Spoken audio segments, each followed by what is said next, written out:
97.3 Citi FM. Hello, good evening, and welcome to Eyewitness News, coming to you live from our studio here in Accra. My name is Sammy Wiafe, and tonight I'm here with Ejubi Wiafe Acheampong. Coming up in the next 1 hour, 30 minutes. Dr. Mahmoud Bawumia, 52%. Kennedy Acheampong, 17%. Dr. Acheampong, 3%.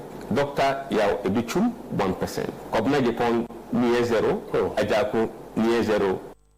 The latest poll by Global Info Analytics puts Dr. Mahamudu Bawumia ahead with 52% in the MPP's presidential primary scheduled for the 31st of January 2026. Tonight, we take reactions from the camp of Kennedy Acheampong, Dr. Acheampong, among others. Also coming up on Eyewitness News. Some unscrupulous people took advantage of the presence of these individual riders to be smuggled and then some, precious minerals. Postal and Courier Services Regulatory Commission says some individuals use independent delivery riders to smuggle precious minerals out of the country. And later on Eyewitness News, we are looking at having a close to 300% increment in their payments, and that is assured. They can only be paid when we as YE pay the service provider. Beneficiaries under the Sanitation Model of Youth Employment Agency to receive 300% pay increase in the coming months. Stay with 97.3 Citi FM on this and other stories on Eyewitness News. Also coming up in business. Economic watchers project Bank of Ghana to ease interest rate policy as lending rates drop. Eyewitness News is live on athletes across the country, around the globe. We are on citinewsroom.com.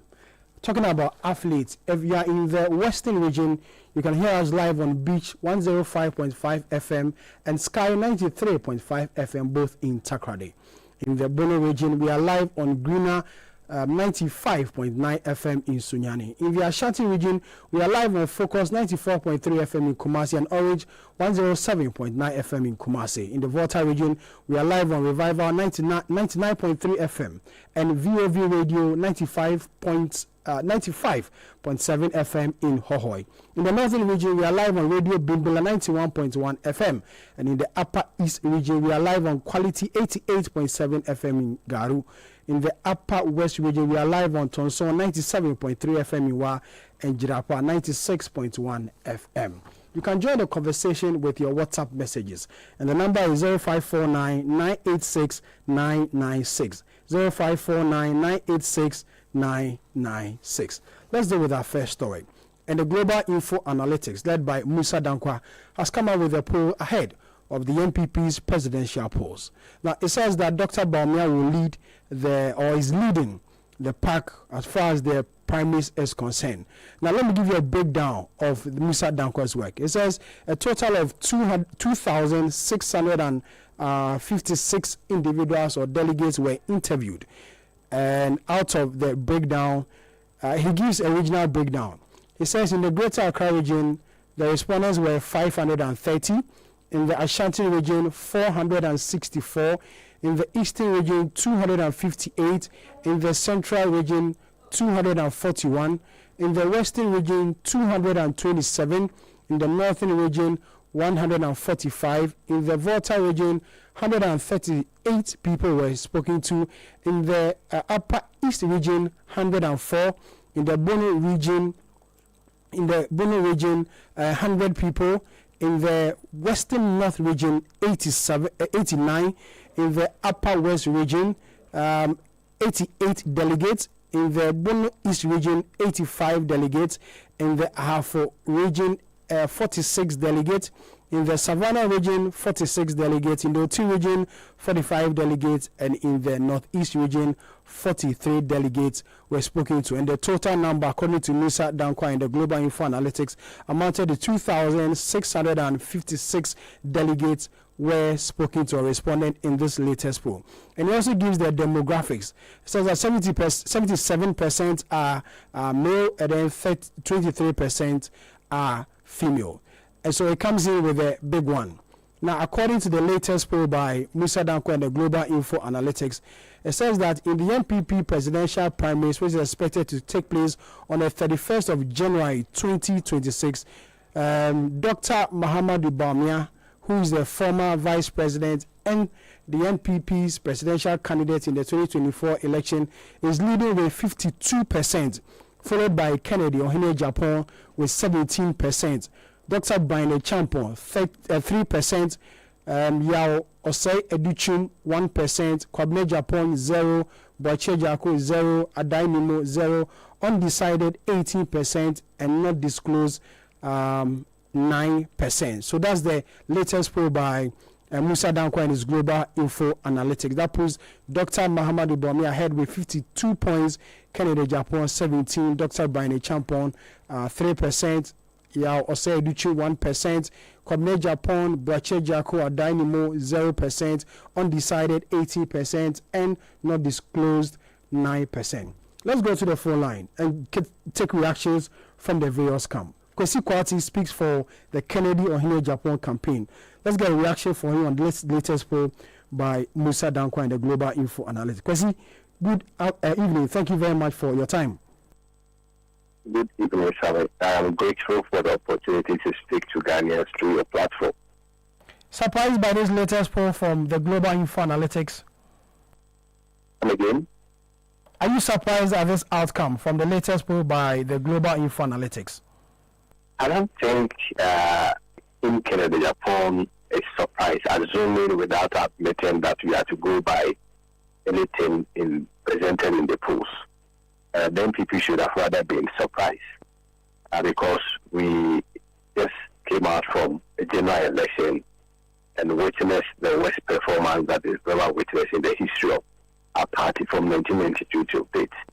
The first about time that we witnessed a candidate dropping about 31% of votes referencing from his predecessor's vote. That is President Akufo-Addo's votes in 2020. So, if this research is anything to go by, the surprise should have rather been a surprise for the MPP, that MPP in the long run would want to present the candidate with such level of performance again. But of course, for us in Team Ken's camp, that is not the first research that we have been privy to, and lot other researchers has apparently projected Ken to lead. Of course, there are also some that also project Dr. Bawumia to lead. Most important is that research is a scientific projection. We, as a team, we want to take it as a good feedback to improve the work that we are doing. We are not surprised. We are not worried at all. Other researches that we have also within our previous term also demonstrates and indeed indicates that Kennedy Acheampong is winning. Research sometimes, until you have opportunity to review all the research variables, especially the methodology that was used. I was on the platform just recently, about 30 minutes ago.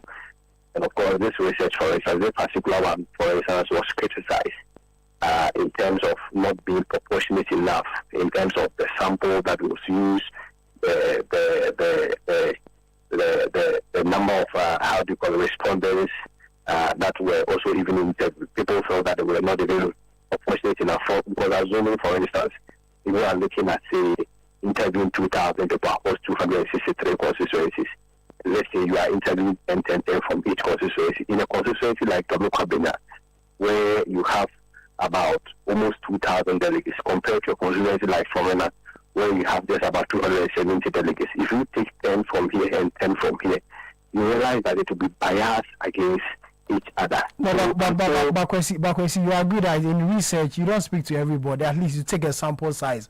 And Musa took a sample size. No, you see, I'm not interested in discrediting anyone's work. That's why I said I take it in good faith as a team. It's going to be a very great feedback for us to improve the work that we are doing. But I'm saying that even it's received criticisms in that month, and I reference a show that I was on, where professors of research even criticized the proportionality of even the sample that we use. Nobody's saying that they didn't interview people. But that's why I gave an example. Like, for instance, if you look at, say, a sample size of almost 2,000 delegates in Dome Kwabena. But you can't speak to all 2,000 people in Dome Kwabena. At least you speak to a representation or a fraction of it. I mean, you don't understand what I'm saying. Let me land respectfully. So, for instance, you have about 2,000, let's say 2,500 interviews that you are making. Out of that 2,500 interviews from 263 constituencies, if you select 10 from each constituency, that will not be proportionate enough, because relative to the size of the constituency, each constituency size and the delegates there are not the same. So there are some constituencies that probably may, even if you are using a random sampling, to have less number of people that you are interviewing or respondents as compared to the other. But the point is not even about that question. The point is that until we have opportunity of, for instance, reviewing the methodology that Mr. Musa Dankwa brought for, we will be limited in, for instance, making more commentaries on it. It is the more reason why we insist that we thank him, we appreciate the great work that he is doing. We are of the view that as a team, it's a great feedback for us to improve the work that we are doing. But assuming, bottom line is that, assuming without admitting that this research is anything to go by, and we are even to take it hook, line, and sinker, without even considering the undecided and the people who refuse to even make a case for themselves, which is about even 27%, which we strongly believe that ordinarily should sway to the Ken size, then Acheampong side. Even assuming without admitting that you even make all these analogies, then it will be dangerous for the MP. Because remember, it was the same Musa Dankwa who some few months ago said that in terms of the general elections and the general performance, when the MPP presents Dr. Bawumia again, we are going to lose. So I will find it very strange that for the same MPP people, even after Musa Dankwa has caused them, and in terms of our internal privacy, they will still want to protect and bring Dr. Bawumia. But of course, there is a classical and biblical example. We call the case of the Israelites versus Saul. When the Israelites were determined to move in a certain direction, they didn't want to have a human king, and they were determined to bring Saul. At some point, God seconded their motion and stood aside and gave them Saul. In the end, we all saw it. Later, they have to go and apologize to God, and God gave them David. And I'm sure, and I'm so confident that MPP will not do the certain mistake. We went into an election, as I speak with you, out of 9 regions, representing about 98 seats, 98 parliamentary seats. The MPP only has 5 out of 98 seats. There are 4 regions as of now, we don't even have a parliamentary rep. Went into an election, lost every Zongo constituency with the exception of Winnipeg Zongo. We declined in vote for about 33%. We presented a candidate that who comes or who hails from the northern part of the country. Yes, so depreciated and declined in votes in about 16.1%.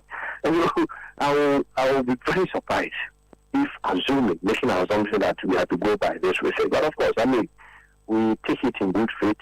It's an invitation for us to work, improve the work that we are doing, and that is exactly what we are doing. But I'm very confident, just like also with other researches, that we are also being able to. Acheampong is going to win the next upcoming primaries. Is this not an indication from the MPP delegates that Dr. Bawumia should be given another chance to lead the party going into the next general election? Assuming this indication is anything to go by, then it's dangerous for the party. Because we saw Dr. Bawumia's performance in the last elections. We saw his performance in the last election, dropping his board votes from 6.7 million to 4.6 million. That is a decline of about 31%.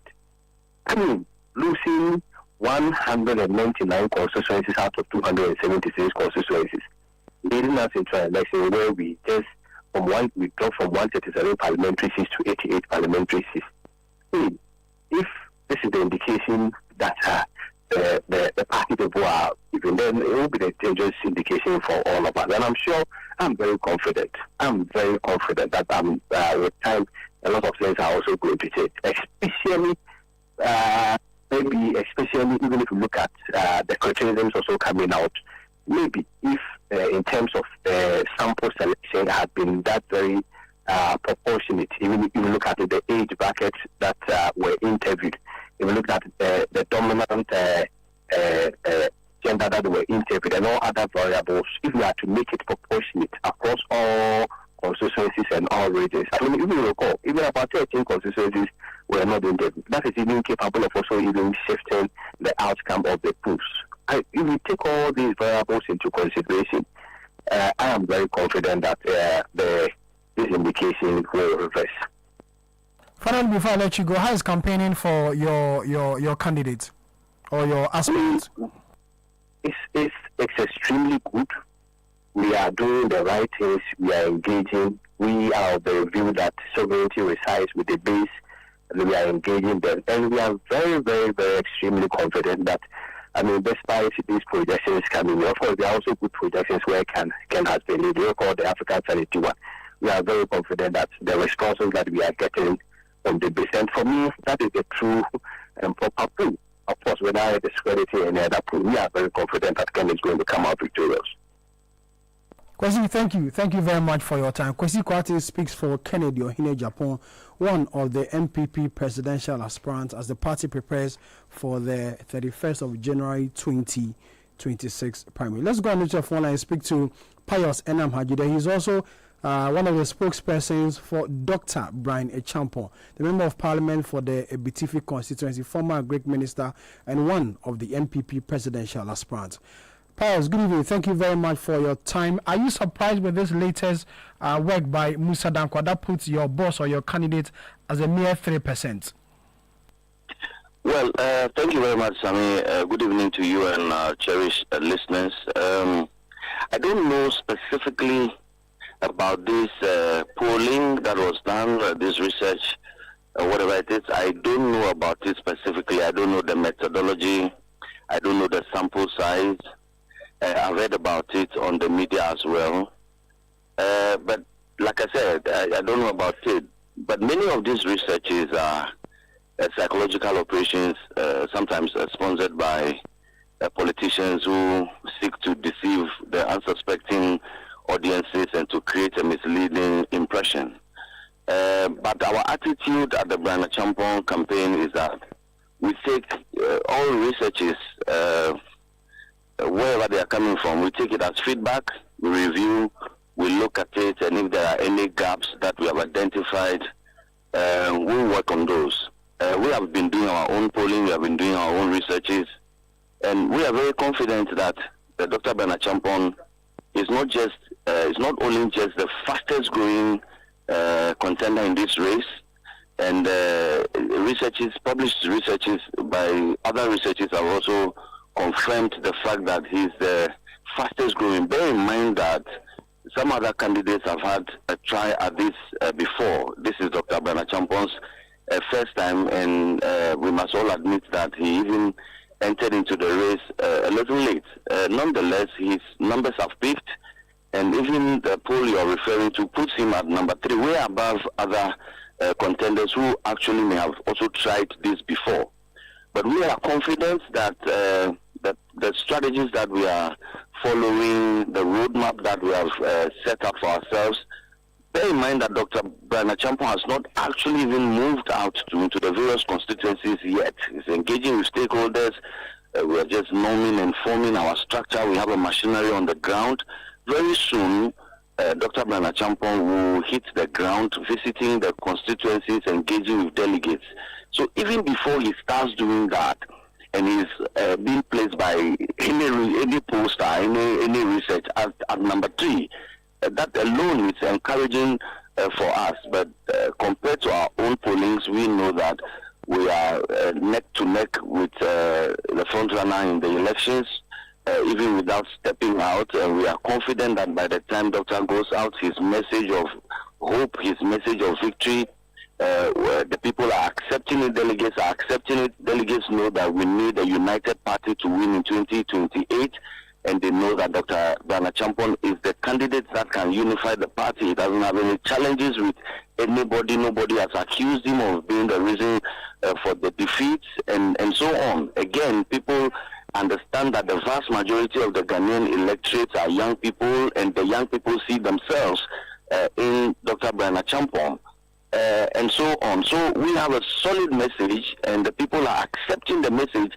So even before, within this short time, the polls are picking him, and that's a good thing. And we are confident that by the 31st of January 2026, when the NPP goes to the polls, the delegates will be convinced that if indeed we are looking for victory in the 2028 elections, then the candidate that we must elect is none other than that young, bold, decisive deliverer. Dr. Acheampong is the man to elect as our flag bearer. We are confident of a victory in January. It's just 4 months to the election, which is just January, and he's yet to move out. Is he going out to go and campaign? Yes. You know that the General Secretary of our party has indicated that we should stay some level of political activity and focus our attention on Acheampong. That's what Dr. Acheampong is doing at the moment. He has been engaging, but the fact of the matter is that Doctor is yet to roll out a full-fledged campaign to take his message of victory, his message of hope and restoration to the delegates. And that we will do very soon. Immediately we put Acheampong behind us, Dr. Acheampong is going to go out. His message is not complicated. It's not difficult for people to comprehend. And the people know that the NPP needs to put out a candidate that can unify the party, a candidate that can appeal to several demographics so that our base can be excited and we can go back to our strongholds and bring them up to performances like we saw in 2016, i.e. Ashanti region, Eastern region, Greater Accra region, and the Central Western, the Bono area. And so Dr. Brian has a strong connection with the party base and with our strongholds. And so we do know that this message of restoration, this message of hope, this message of victory, immediately he steps out and he sells it. The people will buy it. They have started buying it already. And that is why even the polls are picking him. But like I said, our own internal polling is that Dr. Brian Acheampong is way above number 3. He's actually at number 2. But even at that, neck to neck with the front runner. And we hope that after we step on the ground and the campaign goes into the various constituencies, Dr. Brian Acheampong will be the candidate to beat. He's in pole position at the moment. But like I said, I don't know about this specific polling that you are referring to. I'll look for it, I'll read it. But again, these polls and these researches sometimes can be psychological operations that are sponsored by candidates that are struggling, and they feel that there should be a strategy to probably deceive unsuspecting audiences and to hoodwink voters into thinking that they are the ones in the lead. But I don't know about this specific one. I will look at it, and then the campaign itself will look at it, and then where there are gaps, where we have to probably improve on something that we have to improve on, we'll do it. Where we have to consolidate on our gains, we'll do that.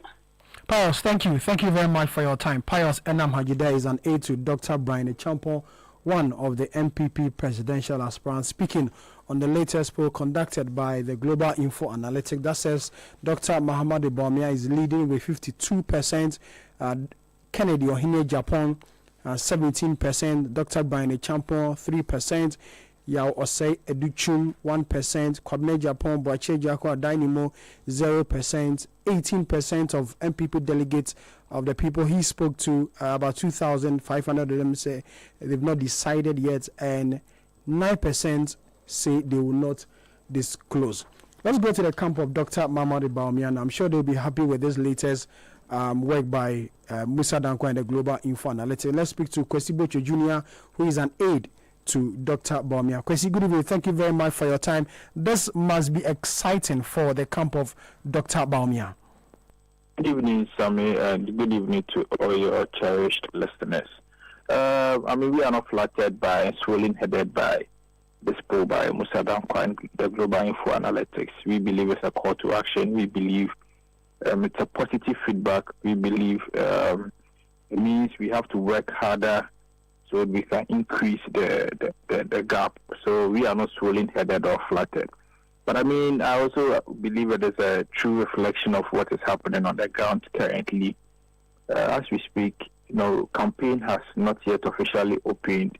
The potential flag bearers or aspirants are supposed to submit their nomination forms by end of month, which we will be doing very soon. So it's a good feedback. But I mean, the feedback from the delegates is very clear. When you engage any of them, all they tell you is they want a winnable candidate in 2028. I listened to my brother Kwesi Kwate, and I've also had the opportunity to listen to Honorable Pius Hajide from the Acheampong team. Let me start by saying that all aspirants who have declared their intention to contest the flag bearership race are fit to occupy the position and to do the job. They are competent to do the job. However, if we want somebody that can win us power in 2028, it is Dr. Mahmoud Bawumia. And the interesting thing is that amongst all the candidates, if you look at the constitutional requirements of our party, the party talks about a candidate who is supposed to be in good standing, a candidate who is of good character, and also the candidate should have been more than 5 years as an active member of the party. All the candidates, fulfill or meet these requirements. And so all of them are fit to contest for the flag bearership position. But like I've mentioned, if we want somebody who can win us power, it's Dr. Mahmoud Bawumia. I listened to Kwesi Kwate. He makes the case that the party lost because of the candidature of Dr. Mahmoud Bawumia. There's been about 5 separate research and intellectual works done by different esteemed organizations, including Musa Dankwa, right after the 2024 polls. The first one was done by the Professor Okwe Committee. The second one was done by the Ashanti Regional Party. The third one was done by Honorable Mr. Musa Dankwa himself. The fourth one was done by the University of Ghana Research Department. And then there's also been a research by a German institution known as Conrad Harvard. So there's been several research, and amongst all these research, none of them was able to establish the fact that NPP lost the 2024 elections because of the candidature of Dr. Mahmoud Bawumia. The research clearly lays out and establishes the reasons why we lost. And if we are to discuss the reasons why NPP lost the 2024 polls, you agree with me that DDP was one of the reasons. You agree with me that the court for reshuffle, which the government turned a blind eye on, was one of the reasons. There are so many reasons. But the candidature of Dr. Mahmoud Bawumia cannot be, or is not one of the reasons why the NPP lost the 2024 elections. If you are listening to my two colleagues, none of them have been able to make a very, very solid case as to why Dr. Mahmoud Bawumia should not be flag bearer. Most of their arguments are not backed by any data, are not backed by any research. There's only emotional and sensational arguments they are making. In fact, the delegates have told us, they've sent a message to us that we need a candidate who is prepared. And amongst all the aspirants, it's Dr. Mahmoud Bawumia who is the most prepared candidate to lead the NPP in the 2028 elections. In fact, he's the most marketed candidate. He's been part of the last 5 consecutive presidential elections in this country. In 2008, he was a running mate to candidate Akufo-Addo. In 2012, he was a running mate to candidate Akufo-Addo. After the 2012 elections, you remember we went to the Supreme Court for the election petition case. He mounted the witness box. He was able to convince the rank and file of this country that indeed the New Patriotic Party won the 2012 elections. However, one way or the other, we couldn't get a nod. The nod was given to the National Democratic Congress. In 2016, he was an integral member of our campaign. He was he's been there throughout. Yes, he's been there throughout. And so you also look at the political trajectory and history of this country, and you realize that Ghanaians have rewarded politicians who have been consistent. Okay. Ghanaians reward political consistency. And let me just take you through why Ghanaians reward political consistency. You realize that all presidents we've had in this country once contested, their predecessors. So you realize in 1996, President Kufuor contested President Rawlings. In 2000, President Rawlings handed over power to President Kufuor. You realize in 2004, candidate Mills contested President Kufuor. In 2008, President Kufuor handed over power to candidate Mills. You realize in 2012, 2012, President Mills unfortunately passed away. May his soul rest in peace. Candidate Mahama took over. During the 2012 campaign, the NDC didn't do much. All they had to do was to play funeral songs and show angels coming from heaven and sad songs, and they won the 2012 elections. In 2016, we realized President Mahama handed over power to candidate Akufo-Addo, whom he contested in the 2012 elections. In 2020, the NDC brought back President Mahama. So the belief is that in 2028, President Mahama will hand over to Dr. Mahamudu Bawumia. I mean, that is the reward for political consistency. You look at the political history of this country. Okay. Again, if we want a formidable candidate to lead the New Patriotic Party in the 2028 elections, it is Dr. Mahamudu Bawumia. Okay, Kwesi, thank you. In fact, all the as I land, I'll make quick as I land. All what the NDC will say about Dr. Mahamudu Bawumia has been said.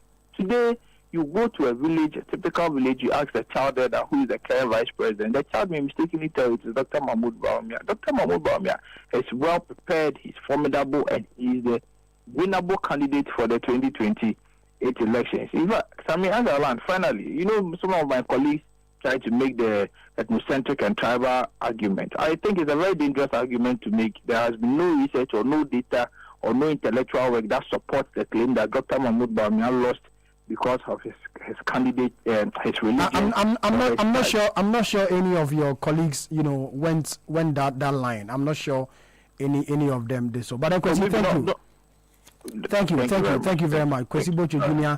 is a name to former Vice President Dr. Mahamudu Bawumia and former MPP presidential candidate in the 2024 general election. Meanwhile, the camp of Dr. Yao Osei Educhum have also rejected this latest poll by the Global Info Analytics. The spokesperson for the campaign, Yao Opoku-Mensah, says their own internal arrangements or internal poll indicates that the results as released by Musa Dankwa is different, and for them, they are winning this polls. This is Eyewitness News coming to you live from our studio here in Accra. We go for a quick break. When we come back, we'll speak to the Communications Minister on his directive for the immediate suspension of the enforcement exercised by the Postal and Courier Services Regulatory Commission and the Ghana Police Service over unlicensed delivery riders. Detailed news, unparalleled coverage. Citi News on 97.3 FM. Looking for a one-stop shopping destination for all things made in Ghana? Eager to experience a remarkable fair that showcases the richness, creativity, and innovation behind Ghanaian products and services? Then get ready for the This is Ghana Exhibition 2025, a celebration of excellence in locally made goods and services. This year's exhibition brings together the very best that Ghana has to offer, from timeless traditional crafts to cutting-edge innovations. The This is Ghana Exhibition highlights the brilliance of Ghanaian entrepreneurs, artisans, and businesses who continue to shape the narrative of homegrown excellence. Brought to you by Channel 1 TV and 97.3 Citi FM, this is Ghana's biggest trade fair and exhibition, bringing together SMEs, startups, research and manufacturing sectors, indigenous corporate bodies, and local creatives in one exciting space. Join us in championing Ghanaian talent, creativity, and authenticity. Come explore, engage, and be inspired by the businesses and brands that are redefining made in Ghana across every sector. The dates: Saturday the 6th and Sunday the 7th of September 2025. Time is 10 a.m. through to 5 p.m. each day. The venue is the Info Sutherland Children's Park. For inquiries or participation details, call us on 0205-973-973. The This is Ghana Exhibition 2025 is powered by Channel 1 TV and 97.3 Citi FM and is proudly sponsored by MTN, EcoBank, and Side Hassle from EK Brand Consult.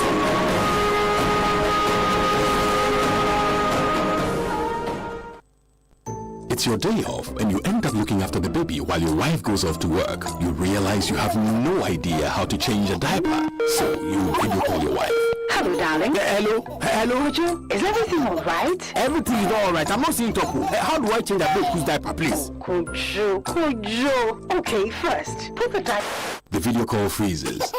My While you wait for the internet to catch up, the baby sprouts a fountain and wets the diaper. As you are getting a new one, your wife comes back online.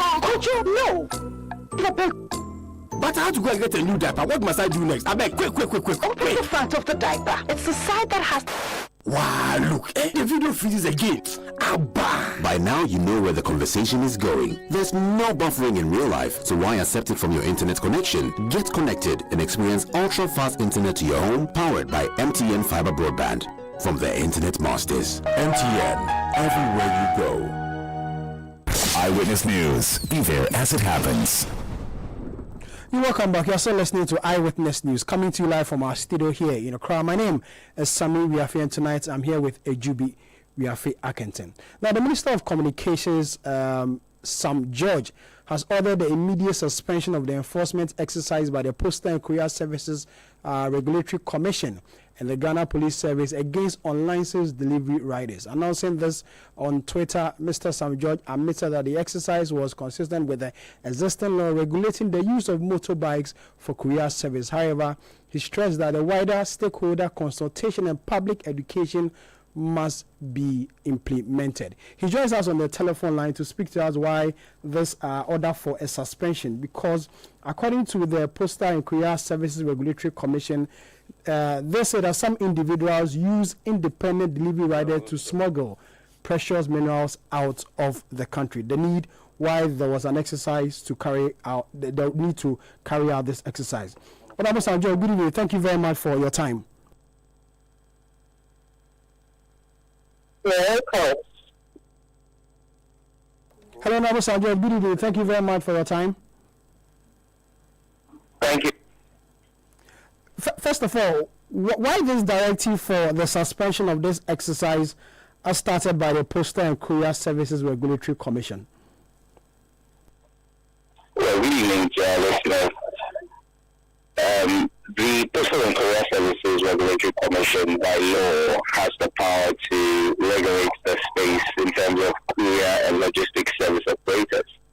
And they have on their own decided to implement a certain regulatory authority to ensure that whether you are a company or a one-man operator, you are properly licensed. As a ministry that has oversight over the Postal and Courier Services Regulatory Commission, we fully endorse the regulation of the space and the licensing of the space. So that's not in question. However, it appears as though the enforcement of that licensing has happened in a manner that does not suggest sufficient engagement with stakeholders. And that's why the ministry has directed that they suspend the implementation, and I have called for stakeholder engagement. On the 2nd of September, there's going to be a large stakeholder engagement with the courier operators, the one-man operators, with the regulator, the board of the regulator, the ministry itself, and all the postal service operators. We need to have a conversation that the law must be implemented in a humane manner, and that's simply what we're going to do. So it's not to say that there will be no regulation. There is extreme need for regulation. It provides protection for the operators and protection for customers as well. But what we must do is we must do it in a way that doesn't appear as though it is a punishment. But it must be seen to be us working together with our stakeholders to implement this right. And that's what we're going to do. But then the commission says that, you know, the rationale behind this particular exercise is that they realize some individuals use these delivery riders to smuggle precious minerals out of the country. And so it's a way to check this particular smuggling. And that's why I've said that in principle, the ministry backs entirely the policy. And that's a position I hold. We back the policy that it must be regulated, it must have, and we must enforce the regulation and all. But the point is, when you're going to implement regulation, you engage your stakeholders in a manner that makes them understand. You don't begin the explanation post the implementation.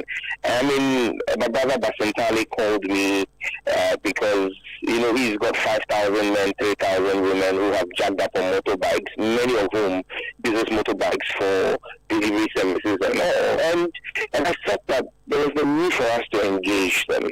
It shouldn't just be a public statement. You're dealing with human beings. And as a listening government, the reaction from that implementation by the Commission has not been the best. And so we have a sole responsibility to react to the sentiment of the people and carry the people along, because that's a full representation of the man we serve, John Dramani Mahama. He believes in government that carries along the people that you serve. And so his agencies and ministries must reflect that sense of understanding, and that's exactly what we're doing. So yes, there are fundamental issues that need to be dealt with relative to the operations of delivery riders. No question of doubt in that. And we will deal with those issues. But we need to see the Commission on its own cannot just use regulation if you do not have compliance to deal with the problem. We need the riders to work with us as a Commission to deal and fish out the unwholesome elements who are abusing the trade. And you can only do that through regulation and self-regulation amongst the unions. You see the way today, if you are not a member of a transport union and you just take your vehicle to go and put it at the station to load, the union themselves, GPRTU, will fight you. It is not the Ministry of Transport that will come and ask you to stop loading using your private vehicle. It is the union itself. But don't forget that the union, the GPRTU Petra, is made up of individual vehicle owners. But because they have unionized, because there is some kind of collective self-regulation amongst themselves, even if a driver were to misbehave and you went to the station and complained, the station or the union have a way of enforcing discipline amongst themselves. And they do that in conjunction with a state regulator. And that's what we need to do with the motorcycle operators. We need to work with them, help them, empower them to help us enforce regulation. And that's really what my intervention is going to lead to. It would set the tone for engagement and for stakeholder collaboration to make sure that implementation and enforcement is done properly. So, Minister, how do you react to people who say that if a commission mandated by law to check the space carries out his work and then a politician calls and says that this is not the best because he has about 5,000 people engaged in this act, and then you issue a directive, are you not weakening the work of this commission set up by law to check these activities? How do you act to people who say this? Not at all. No. I mean, anybody who makes that argument fails to understand the architecture of governance. It's not just any politician who has intervened. I am the sector minister, appointed by His Excellency the President.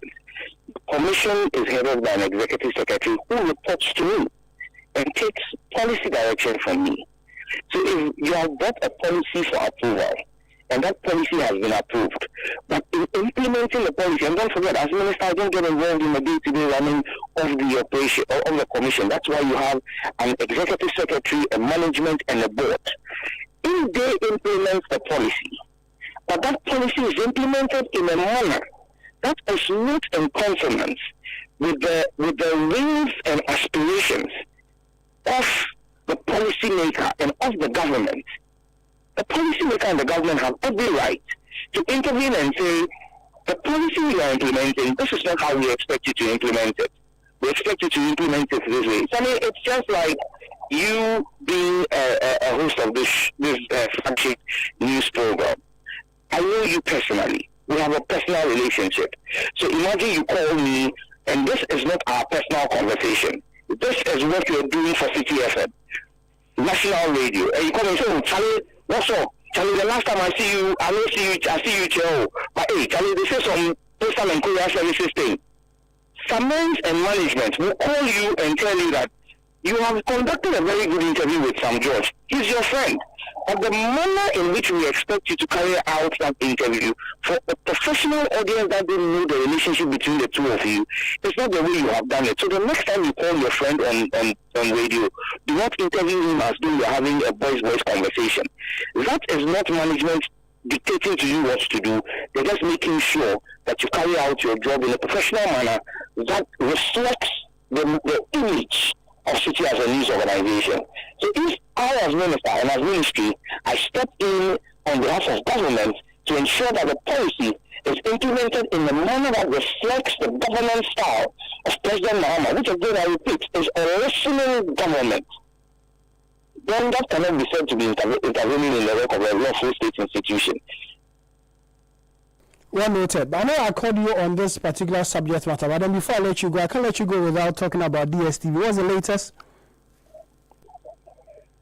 DSTV has up to the 6th of September to either bring us a reason and justification why we should not halt and enforce the suspension notice we have given, or they have the option to comply with our request for a 30% reduction or bring us a counter proposal before the 6th of September.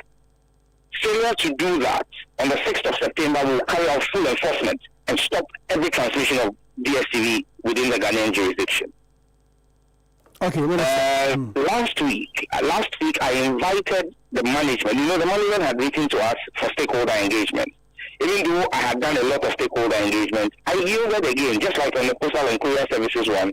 And I said to them, for us to have any engagement, I have done my analysis, and I feel that we deserve, the Ghanaian people deserve 30% reduction.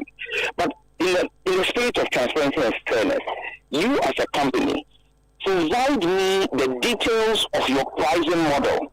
So today you charge 860 Ghana cedis for premium.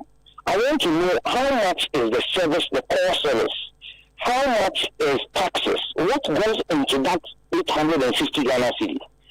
Give me all of that breakdown for all of your packages, compact plus, compact, premium, whatever, all the packages, give me that breakdown.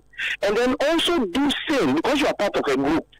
I have asked them to give me the same breakdown from 6 other African countries where they operate, so that we would see if at the end of the day, the $83, taxes are X amount in Ghana.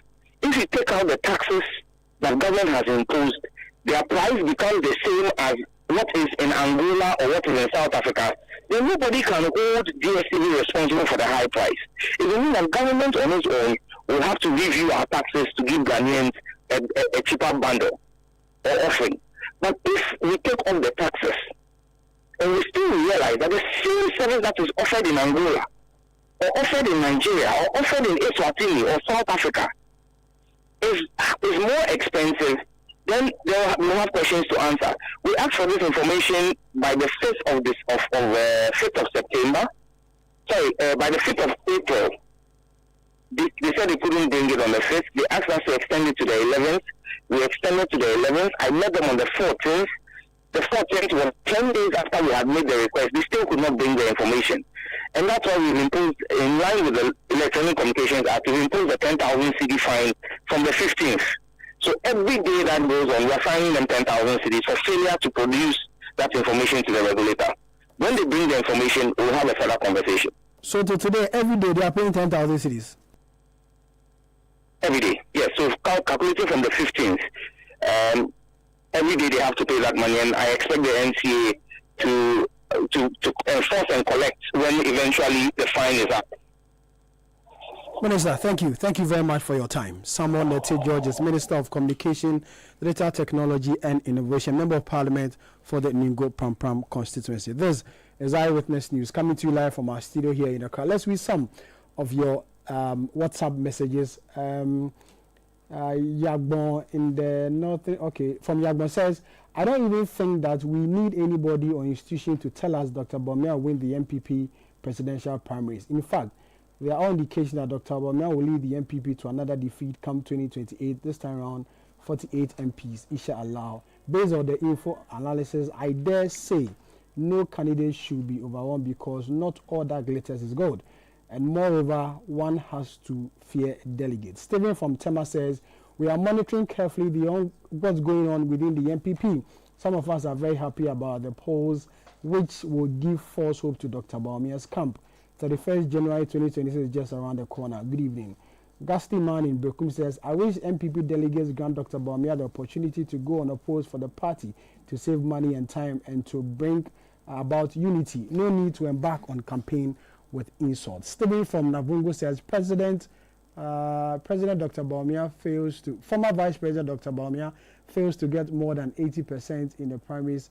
He should kindly resign because he will not make a headway in the 2028 general election. Daniel from Sandema says Dr. Bawumia, with this abysmal record as a Vice President, has shown beyond doubt that he's not to lead the country, yet MPP people want to bring him. Fear delegates. Flo in Greda says, I dare say Ghanaians are sick to the bones of never having to break from politics. We really don't care who is ahead of the polls and who is lagging behind. Prince Henry in Kofodia says, the best 2028 candidate for the NPP will not win 31st January, but the worst candidates will win. One thing I know is that Dr. Bawumia will win the primaries and the NDC will win the election. The future is pregnant. Acheampong in Hanfomin says, supporters of candidate Japan must never be discouraged by this work by the Global Info Analytics. Ghanaians need Ken, and so delegates of the MPP will vote for Ken. The last one, Aziz in Wa says, the latest survey by the Global Info Analytics clearly demonstrate how unpopular Dr. Bawumia has become, moving from 67% to 52%. Certainly the center can no longer hold. MPP will lose the election in 2028 if they bring Dr. Bawumia. This is Eyewitness News coming to you live from our studio here in Accra. GB has some more stories. The Chief Executive Officer of the Youth Employment Agency, Malik Basintali, has announced plans to raise allowances for beneficiaries of the agency's sanitation module by more than 300% under a new waste management agreement. This move follows the suspension of YEA's contract with Zoomlion Ghana Limited, which had been paying beneficiaries 258 Ghana cedis an amount, widely criticized as inadequate. Addressing journalists after appearing before the Public Accounts Committee today, Mr. Basintali said a committee has been tasked with reviewing tenders to select a new waste management service provider. So remember that I had to swear by my late father's grave that we're not going to sign any contract that will pay them 258 cedis. I said so because 258 cedis was unreasonable, and in this modern era, paying someone 250, in fact, dashing someone 258 cedis even means you've done nothing. Not to talk of paying someone 258 cedis as salary. If you dash someone 258 cedis today, he will only say thank you because it's free money, but not because you'll be able to do a lot for him. And I said I was not going to pay them, and I still stand by that. And so in any future contract we are going to go into, I would not pay any beneficiary less than the minimum wage. We are looking at having a close to 300% increment in their payments, and that is assured. They can only be paid when we as YE pay the service provider, and that's Zoomlion. If we don't pay Zoomlion, he can also pay them. And as it stands now, we are owing. It's a fact. I can't say off head, but we are owing. I mean, when you owe someone, you must admit that I owe you, and then you say, I'm apologizing. I plead with you to give me time to pay. And so we owe Zoomlion. So as and when we pay him, we are sure that he would also pay the beneficiaries. But we look forward to pay him in the coming days. We'll get our monies, we'll pay the service provider, and he will pay them. But future contracts will ensure that the sanitation is properly, done, properly monitored, and the beneficiaries are properly paid. Chief Executive Officer of the Youth Employment Agency, Malik Basintali. The Public Accounts Committee of Parliament has raised eyebrows over a 72% increase in the rent payment of the Youth Employment Agency from 3.2 million Ghana cedis to 5.5 million Ghana cedis between the year 2023 and 2024. Management of YEA states that the rent payment started when the facility it currently occupies was handed over to Mercy's K&A developers as private managers by the Ministry of Works and Housing in 2023. Appearing before the Public Accounts Committee of Parliament, the leadership questioned the management of YEA over its silence on the surge in the rent payments. Here are excerpts from the committee's engagement. Simply, there was no negotiations, there was nothing. Just because they told you if you don't pay, we'll get you out. But put yourself in this situation. If your landlord comes to you and tells you that I've handed over the building to a facility management company and we are increasing rent by 72.5%, would you have accepted it? 72.5% within one financial year. Would you have accepted it? No, but actually, in fact, with the payment of the rent, even the facility manager, according to him, is supposed to start the rent collection from I think 2019, but we had to plead with him. We had to plead with him to start the payment in 2023. Yes. So we've negotiated not even to pay the arrears. So we had to plead with him to start from 2023. Excuse me, honorable members. The owner of the question needs to exhaust. Malik Basentale, those were excerpts between the CEO of the Youth Employment Agency, Malik Basentale, and the Public Accounts Committee. Malik Basentale also disclosed that about 5,000 YEA beneficiaries have vacated their job post and will lose out on their 2-month salary. You're listening to Eyewitness News, coming to you live from our studio here in Accra. We'll go for a quick break. When we come back, what do business? Detailed news, unparalleled coverage. Citi News on 97.3 FM. Are you feeling tired after a hard day's work? Have you lost your appetite even for your favorite dish? Viral Blood Tonic is a nutritionally balanced, pleasant-tasting tonic fortified with iron and vitamins to boost your appetite and energy levels for high performance. Viral Blood Tonic, easy to take and good for the family. Viral from Damex Iting Starwin PLC. If symptoms persist after 48 hours, consult a physician. This advert is FDA approved. Oh, Jopana! Go! Ugomi, and what time when you come back where I don't hear the sound of your car? Why you buy new car? No, I don't change my car. It be the same, right? It be the fuel way I change. Way one shouts it. Ever since I started using the all-new Excellium Premium Fuel, fortified with 3-in-1 action. Oh, Joe, now my car they run like electric car. No, so this is the type of fuel where they want to. Because now engine they cost. Where they want for way if I buy it, it will protect my engine. And with the small way I buy, I go drive, sir. Absolutely. It's like strapping a turbocharger to your engine and giving it a protector. And what they bust my mind says, be the 3-in-1 action, no? Excellium they prevent up to 99% of deposit. It be anti-wear, some be anti-corrosion. So where can I find this magical fuel? Just head over to any Total Energy service station and your car will thank you. Hey, they make a finish Magobe fast, then rush go Total Energies. My friend, but why you have the Magobe inside? I give you info, make a fill the Gobe too small. Go! Excellium is designed to protect your car engine, decrease fuel consumption, and lower CO2 emissions. Don't say fuel, say Excellium. Choose Excellium, choose quality. Get the details. Every significant financial transaction, every market movement, and all the policies that affect your business. Citi Business News. Be informed. Time now for Citi Business News on Eyewitness News. I am Ejibi Acheampong. Let's settle for the details. The Bank of Ghana could be adopting a more accommodative monetary policy in the second half of 2025. Should this happen, lending rates would also be hitting below 20% for the first time in years. Data Bank's latest Ghana Market Outlook projects that with inflation easing, the central bank is likely to adopt a dovish stance, creating room for cheaper credit and stronger private sector growth. There's more in the following report. Headline inflation dropped to 12.1% in July, down from the 23% in January, aided by lower food prices, fuel cost stability and a stronger cedi. Analysts say this disinflationary trend provides the BOG with room to lower its benchmark policy rate, which currently stands at 25%. Market watchers anticipate a 200 basis point cut in November, provided that inflation continues to move closer to the central bank's medium-term target. The move is seen as a critical step in boosting economic activity after years of tight monetary conditions that constrained access to credit. Businesses, especially SMEs, have long complained about the high cost of borrowing, which has eroded profits and slowed expansion. However, analysts caution that the central bank may proceed carefully as recent fuel price adjustments and utility tariff hikes could introduce fresh inflationary pressures in the months ahead. If these risks materialize, the Monetary Policy Committee may delay its easing cycle until inflation is firmly on track. That report was filed by Neteli Neti Ajaho.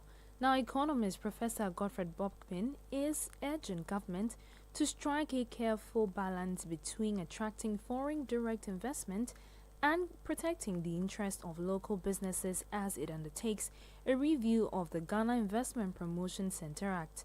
This comes as government is considering the scrapping of the minimum capital requirement for foreign investors, a move that could significantly lower barriers to entry for international firms. We should also be looking at what rules and regulations are we going to put in place to ensure that we benefit optimally from that.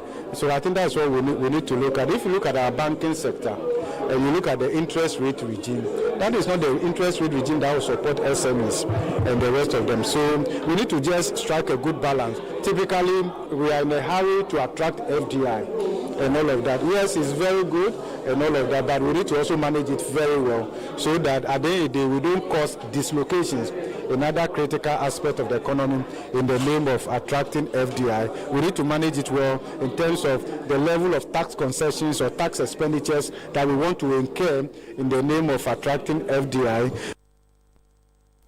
Professor Godfred Bokpin is an economist. Government says it remains committed to strict fiscal discipline while channeling investments into critical growth sectors to sustain Ghana's recent economic rebound. Chief of Staff Julius Deborah maintains trade facilitation remains a top priority as the government works to unlock new opportunities for businesses and strengthen competitiveness in both regional and global markets. He was speaking at the 2025 CEO Connect Summit organized by the Canada-Ghana Chamber of Commerce, where he identified prudent economic management and targeted investments as key to protecting Ghana's growth momentum and laying a stronger foundation for private sector expansion. Our government continues to prioritize trade facilitation and infrastructure to ease the movement of goods and services across borders. Macroeconomic stability and reforms to ensure Ghana remains a safe and attractive investment destination. Support for innovation and entrepreneurship, particularly for our young people who are the true architects of Africa's future. Our vision is clear: to position Ghana not only as a gateway to Africa, but also as a hub for trade, investment, and innovation. The Africa Business Festival embodies exactly what Africa needs: collaboration across borders, across sectors, and across generations. That was Chief of Staff Julius Deborah. The Ghana Revenue Authority has begun tightening enforcement on residents earning income abroad. The authority says it has issued 1,000 letters to Ghanaians holding assets and generating income overseas, aimed at reconciling foreign tax payments with domestic obligations and capturing any shortfalls for the state. Commissioner General Anthony Sapon, speaking at the 2025 Annual International Tax Conference, stressed that the measure is part of broader efforts to strengthen compliance and boost revenue mobilization. Besides the tax education, we also talk about compliance, because tax is not easy when you are collecting. And if you leave people, they will not pay the taxes. All of us want to keep the money. So again, technology is helping us. So in the area of automatic exchange of information, so this is an area where you do find that we have Ghanaians residents but do earn income outside the country. So we have put it in a very high gear, and we have a team that is strongly working on it. And we've harped into the global network. So today, if you have investment, you have assets, and you're earning income outside Ghana, we do receive this information. For the 8 months of this year, we have already issued 1,000 letters to Ghanaian individuals who have assets and income outside Ghana, and we are working with them to ensure that if they have paid taxes on those assets outside, We now compare with what they ought to pay in Ghana, and if there's any differential, those taxes Ghana can also earn its fair share. Anthony Sapon is Commissioner General of the Ghana Revenue Authority. Ghanaians are being encouraged to see immigration as more than a pathway to jobs, but also as an opportunity to scale businesses and attract investment. This comes as Canada's labor market is said to be facing shortages in technology and skilled trades. Speaking to Citi Business News at the Africa Business Festival's CEO Connect Summit, Chief Executive Officer of Askia Immigration Consulting Services, Marie Amatefio, noted that beyond work permits, SMEs and startups can use immigration programs in Canada to expand into new markets and deepen capital flows. Ghanaians they have a lot of skills, and of course Canada also looks at skilled workers, so that is very important. So the market is there, the needs are there, but what is important is to know process to go about it. So people don't really understand, or they just don't know that you need first of all an authorization, that LMIA, that you need that. So that authorization is given to the Canadian employer in Canada that allows him to hire a foreigner. So the needs are there, there's a shortages, but there's also a process to how to go about it. That was Marie Amatefio, CEO of Askia Immigration Consulting Services. And that's all for Citi Business News on Eyewitness News. I am Ejubi Wiafe Akente. Up next is Point Blank. Detailed news, unparalleled coverage. Citi News on 97.3 FM.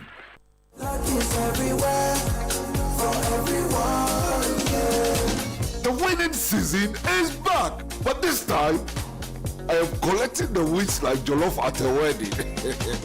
The luckiest season 3 is here. Your chance to flip your luck, or maybe your bank account too. 2 easy ways to join. Dial *712#. Hit 1 to buy for you, or 2 to gift a friend. Feeling lucky? Pick 1 for a random number, or hit 2 to choose your own. Pay with mobile money. Done. You're in. Or go to the luckiestafrica.com, click community tickets, choose your number, or let the system do so for you. You can buy a ticket for your boo or your favorite barber. Pay with Mumu or card if you are abroad. 1 ticket could turn your 1 Ghana Cedi into 500 times more, and the whole community could win 10 times over. Dial *712# or log on. Let's get lucky together, because luck is everywhere. Play responsibly, not for persons under 18 years. This promotion is regulated by the NLA on the Caritas platform. If you know these sounds, you didn't just live through the 90s. You lived the experience. Back then, connection took minutes. Today, it takes a blink. You express yourself with memes. You hold video calls across continents. You say hey to an AI who responds, "Hello, Kwame." You order rides, dinner, and dreams all from the palm of your hand. A lot has changed, so have we. For over 3 decades, EcoBank has evolved with you, leading digital banking in Ghana and across 33 African countries, pioneering solutions built around how you live, move, and dream today. From our Express Points to EcoBank Pay, online banking and the mobile app, we are where you are. Here for today, ready for tomorrow.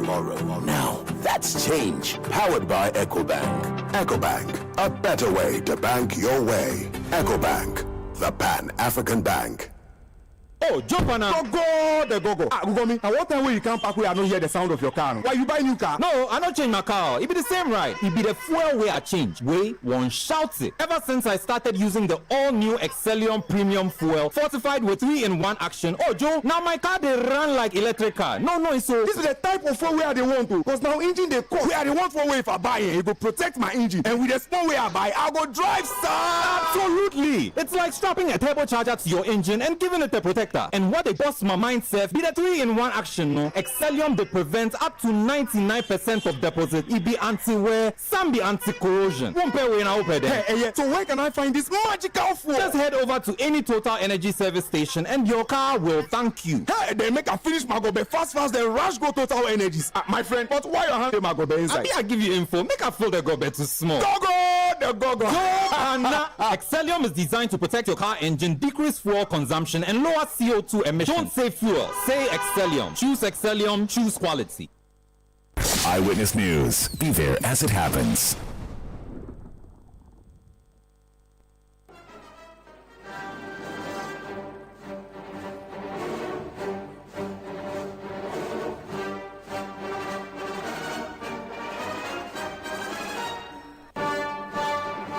Welcome back. We're still listening to Eyewitness News, coming to you live from our studio here in Accra. My name is Sami Wiafe. This is Point Blank. On Point Blank tonight, the Public Accounts Committee of Parliament is sitting, reviewing the work of the Auditor General and reviewing the report of the Auditor General. Today, officials of the Ministry of Education and Ghana Education Service appeared before the committee to look at some infractions in the Ghana Education Service. Let's go to Parliament and hear excerpts of the committee sitting today. My name is Bede Baminekang, Acting District Director of Education for Lambuse District, Upper West Region. I am Botti Roland Kunsangnigile, the District Accountant. Thank you. Okay, the infraction is on paragraph 1578, and Honorable Cletus will take care of that. Thank you, Chairman. Chairman, this infraction is on earned responsibility allowances totaling 55,816 Ghana cedis. It has to do with 8 staff who are not assigned any additional responsibility, yet were paid responsibility allowance, totaling the amount I mentioned, 55,816 Ghana cedis, 8 pesos.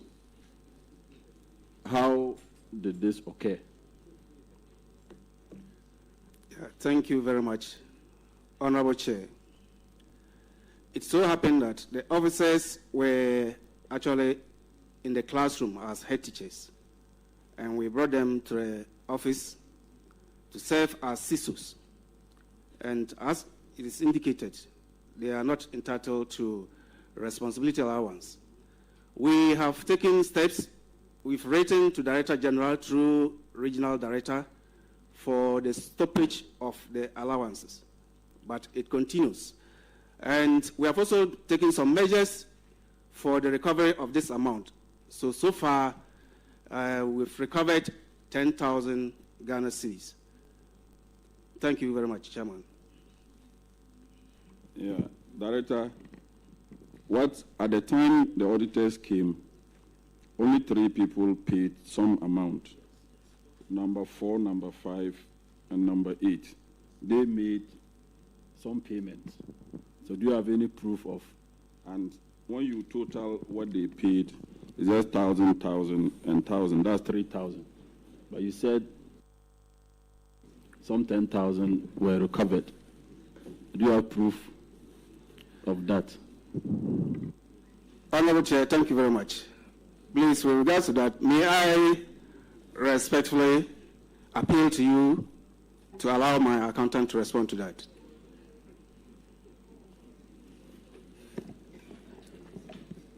Thank you, Director.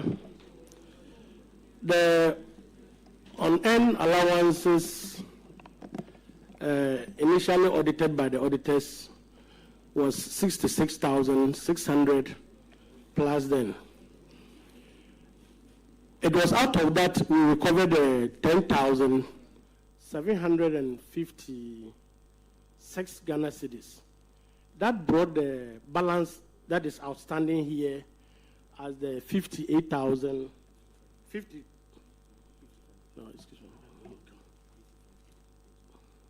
as the 55,816 Ghana cedis, 8 pesos.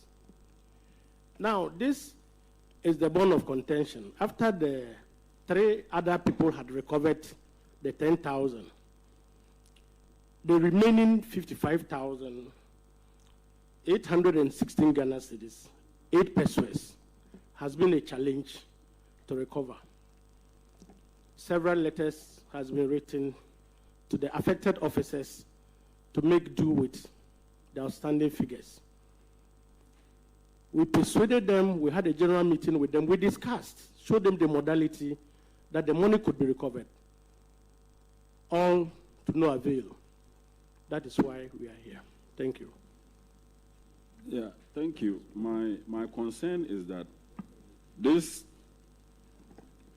infraction or this unearned allowance traveled for a whole year.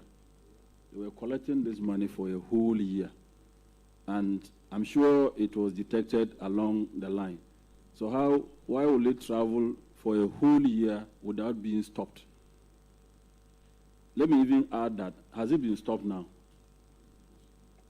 Is it Thank stopped? you, Honorable Chair.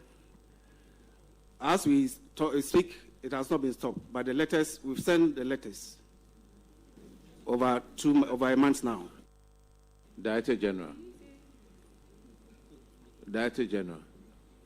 we are live on television, on GTV, we are live on Facebook.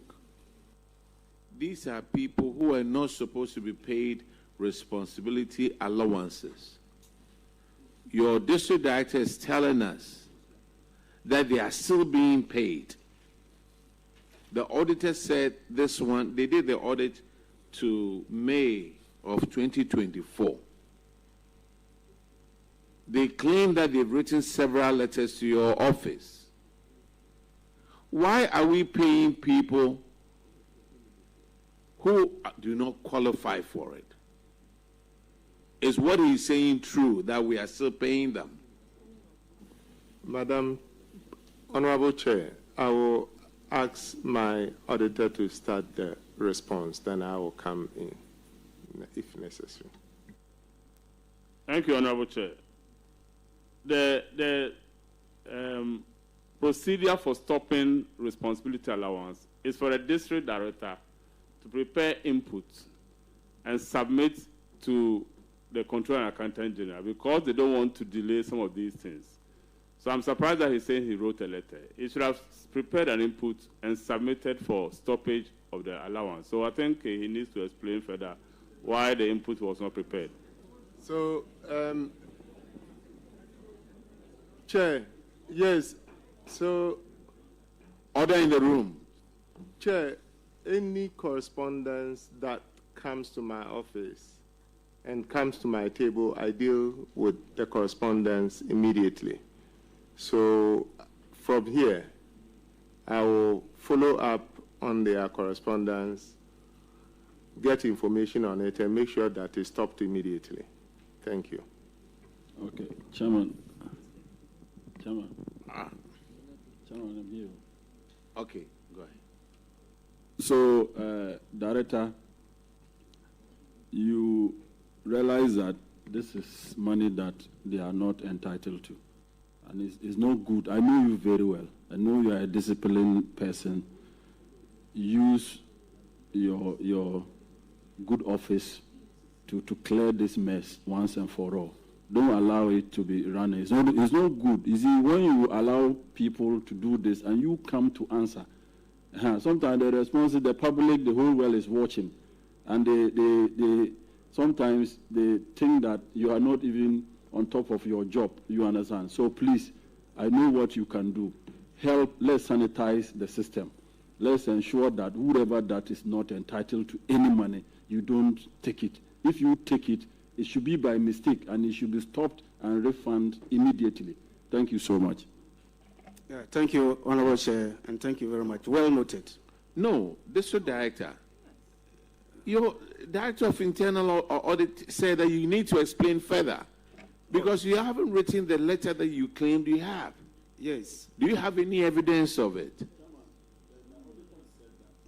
No, the auditor. Auditor is saying that he's telling him the procedure. He thought that writing to Director General can let them stop. But it's not the issue. you will have to go beyond just writing letter. That was what he said.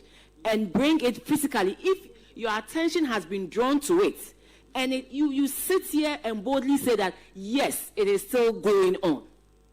That is not good. And that is what he's telling you. You will have to explain further. Because sometimes we all go the extra mile to discharge our mandates. We all do that, don't we? So he says, explain to us why you did not go that extra mile, because it is part of your mandate to make sure that any infraction that has been brought to your attention is rectified. Thank you, Honorable Chair. Let me admit that the director is a new person which has just come into the system. He has never been a director before. He has just been appointed. So most of the issues relating to inputs, he may not be aware. Now, as the accountant who is his... Sir, let me stop you right there. When the two of you came in, what did I ask you guys to do? What did I ask the clerk to do with you?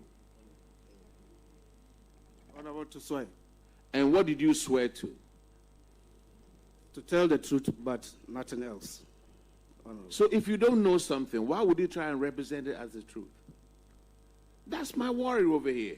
Yeah, we've written, the cover letter is here, but we've asked to whether the IPP demand added the input forms. I cannot tell. That is why I said we've written a letter. So what you told us earlier was not the truth? The letter... That you've written to GES for them here to stop it, yes, and they haven't stopped it? It's true. It's here. The letter is here. Dated when? Honorable Chair, just a minute. The dated when? Okay, this is 26th August 2024. And then the latest one was 25th July. That is when I took office. 2025. GES. He says he wrote it August 2024.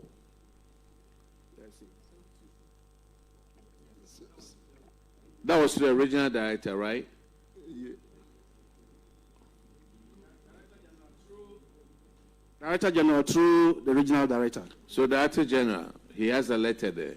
Can you authenticate it? Or you say you don't have it in your office? So I can cite a letter dated 26th August 2024. At the time, I wasn't in the office. So I have to find out from the office. I have to follow up on the status of that letter. But as we said earlier, the process for him to have followed wasn't to do this letter to be. But in any case, once the letter got to the office, I will get my team to search for the letter and then understand what happened. Thank you. District Director. Immediately, I will get the salary, the allowances stopped, if indeed it's being paid. Thank you. District Director, were you there when the letter was written?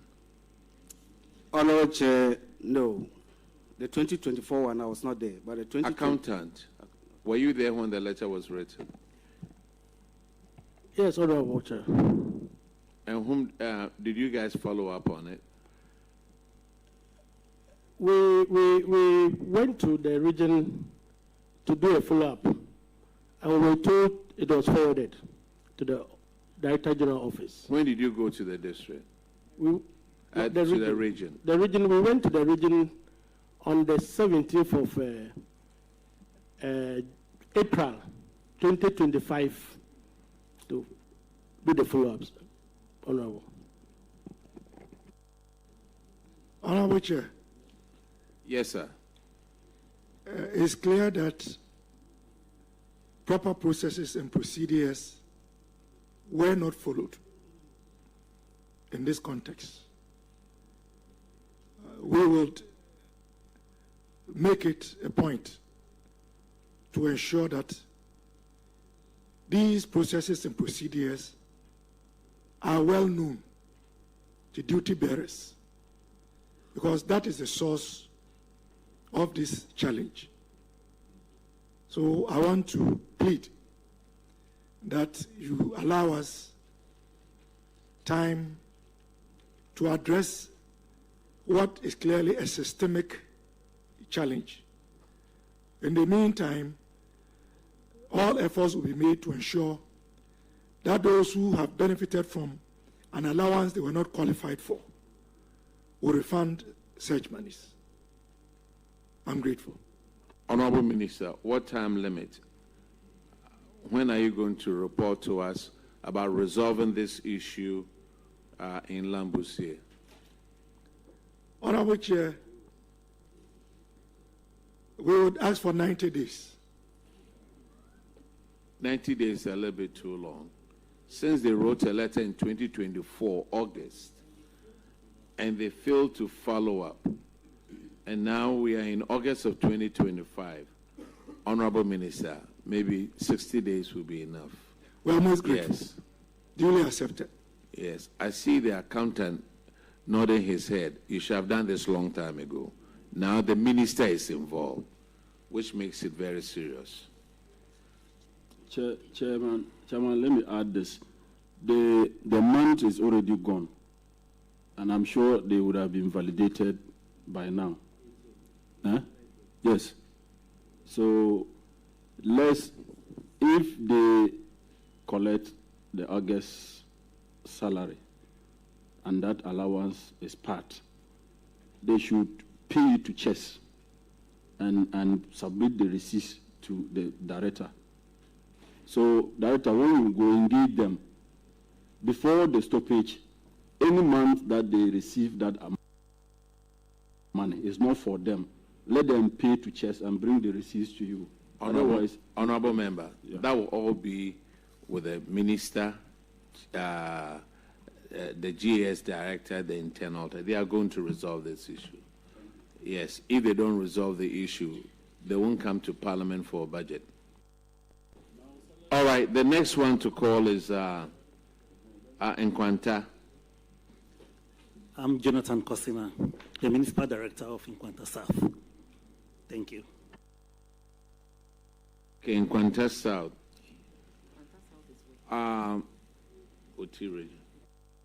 Nkwanta South, yours is also on earned salaries of 270,612 Ghana cedis for 10 people. What has happened to this on earned salaries? Thank you, Chair. Please, this observation came during the observation period for the auditing, and it was clear that all of them had vacated posts except the last three, which is Bismarck Ayensu, Erasmus Ansan, and Abraham Abose. So this was what I was expecting to come and not the other 6. However, payment schedule was made and payment is being done. I sent this document to the auditors. So that is the state. Thank you. Answer Kenneth. The last time they paid him was January 2024. He owes 10,700. Has he refunded that amount? Answer Kenneth, the first 7, they vacated post. They were on steady leave and their salaries were stopped. So they couldn't continue in vacated post. We tried getting in touch with them, we couldn't. So we settled on the last 3, Chair. No, sir. The other ones, I mean, a total of 270,000. The last 3 owe about 100,000. The other 7 owe about 170,000 that we've paid people who didn't earn this. What have we done about it? Chair, we have made necessary contacts to get in touch with them, and the auditors are aware of that, but we still not.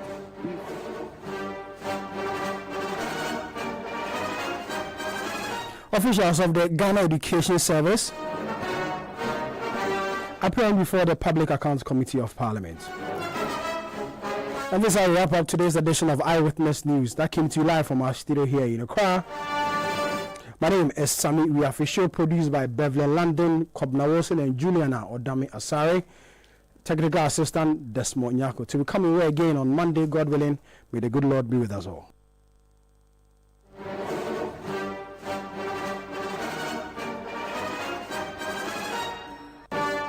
Citi News. We speak first.